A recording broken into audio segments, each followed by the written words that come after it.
pray God can fill us with perfect wisdom and spiritual understanding. It's a very practical and useful prayer when you think about it this way.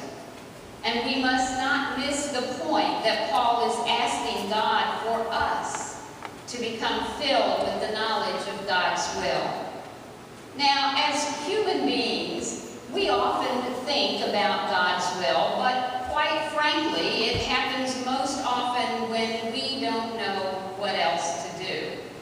And so we turn to God, where to work, when to retire, where to volunteer, where to give our money or time.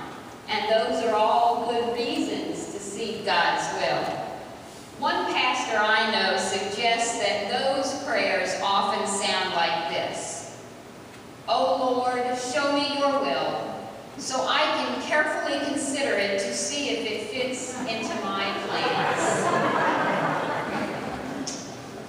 Honesty hurts like you know what sometimes, but it opens our hearts to something more. So let's return to Paul, and here is where it all becomes connected with our brief story of Jesus' ministry in Gennesaret.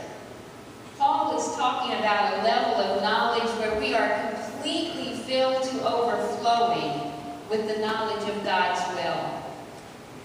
Is it not possible that Jesus was able to heal scores of people merely by allowing them to touch the hem of his robe, because he was filled to overflowing with God's perfect wisdom and spiritual understanding?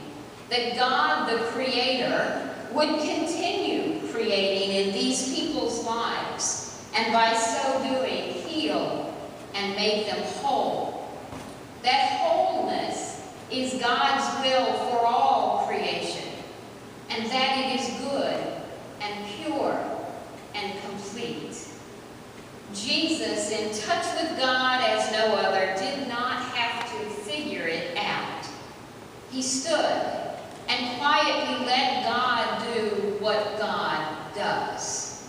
When we can wrap our hearts and heads around this, it comes as a great relief in ministry and in life itself. But here is where many of us get stuck. We think of doing God's will as something akin to diagramming sentences or reciting the periodic chart of the elements or memorizing mathematical formulas. Not fun at all. And this is where we fail to open our hearts. When we wholly trust God to have at the core of the divine heart our best interest, hearing the will of God for our lives becomes a sacred journey that grows more vivid and exciting with each turn. God's will for us in itself is our passion for life. Our passion, what we long to do more than any other thing, becomes one with God's will for our lives.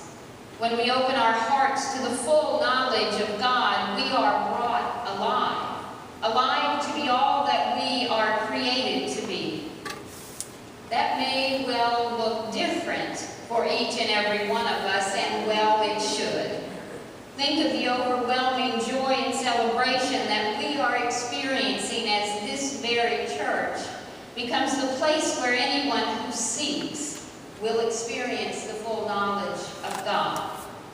Freed from the world's expectations of us and propelled forward by the divine mystery, we learn that by opening our lives to the overflowing will of God, we will be used, as Jesus was used, to bring wholeness and healing to the world.